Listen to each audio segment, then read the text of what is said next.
সাবেক প্রধানমন্ত্রী শেখ হাসিনার আমলে বিভিন্ন মামলা দিয়ে কোণঠাসা করা হলেও জুলাই আন্দোলনের পর দেশের অন্তর্বর্তী সরকার হন নোবেলজয়ী ডক্টর মোহাম্মদ ইউনূস।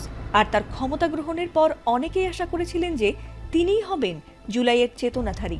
তবে ১.৫ বছর পরে এসে বিএনপির হাতে ক্ষমতা হস্তান্তরের পর তিনি জুলাইকে ধারণ করতে পারেননি বলে নানা মহলে তার নামে সমালোচনা শুরু হয়। এছাড়াও সম্প্রতি এক সাক্ষাৎকারে ডক্টর ইউনূসের নামে নানা অনিয়ম অবিচারের দাবি করেন রাষ্ট্রপতি শাহাবুদ্দিন চুপ্পু। আর তাতে ইউনূসের নাম আবারও নতুন করে রাষ্ট্রদ্রোহের অভিযোগ এনে মামলার ঘোষণা দেওয়া হয়েছে।